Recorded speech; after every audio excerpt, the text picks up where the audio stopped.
Protests are erupting all across China over Xi Jinping's zero COVID policy, which has resulted in strict lockdowns and a major blow to businesses. Joining us now, Wall Street Journal's chief China correspondent, Lingling. Lingling, great to be with you tonight and to get your insight on this topic. This has been fascinating to watch. And as you have pointed out in your recent reporting, open displays of anger are rare in China. This is not a common circumstance, yet the number of protests pushing back on Xi Jinping and the zero COVID policies are growing. We've seen pictures in some cases that seem, extremely brutal. And I'm wondering if this is the type of situation that could erupt into something that creates a serious threat to President Xi. Sure. Thank you for having me, Jackie.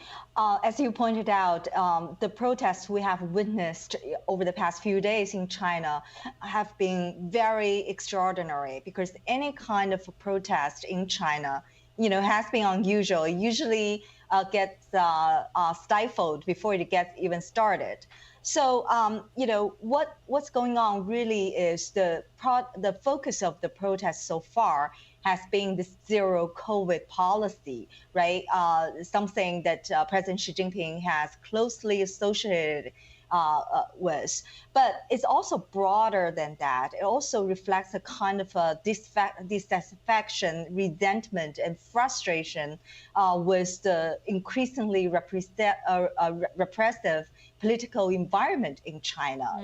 The crackdown on dissent under Xi Jinping in the past few years has really intensified, and people felt like they haven't been able to speak more freely and make movements, travel, and all those movements have been severely restricted.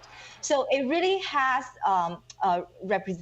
been a big challenge for Xi Jinping, perhaps even the biggest political crisis he has had to face in the past 10 years. Yeah, and as an observer here in the United States, I'm watching Xi Jinping and every move that he makes, Lingling, and I'm thinking to myself, he was elected for his third term to Congress. He's watching what's happening all over the world, how the United States is dealing with Vladimir Putin, for example, how it's dealing with Iran, and he's become emboldened.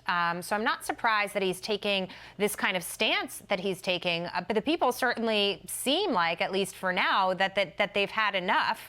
And I'm just wondering where it goes from here. Do we get a situation that's worse than the pictures that we saw, where you do see a major crackdown? Sure. Well, the government has already started cracking down on the protesters, and we have seen much heavier police presence across the country, trying to prevent new protests from happening.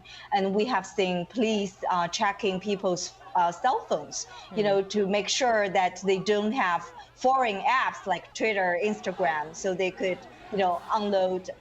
upload pictures and videos to those apps.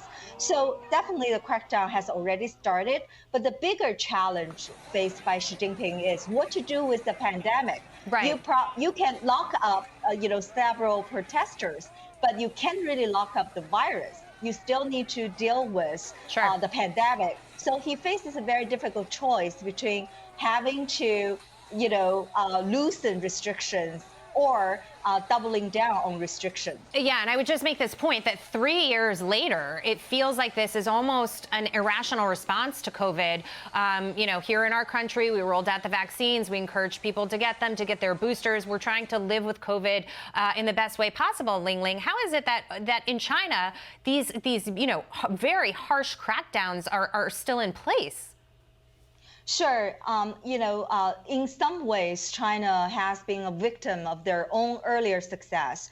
The zero COVID lockdowns during early days of the pandemic really helped keep death rates low and reported infections low. However, it also led to a population that, hasn't really developed, a bigger immunity against the virus. Sure. And at the same time, Chinese vaccines haven't been as effective as, mRNA vaccines. And the Chinese have been very slow in terms of developing their own mRNA vaccines. Yeah, no, that's a great point. A lot of people were saying in the beginning, we need herd immunity in this country. That's the only way we're going to get through this. And now we see that is indeed how it happened. He didn't allow it to happen there. And so it creates a situation where there's big lag on the ground in China with the COVID response. Lingling, great to see you tonight. Thank you so much.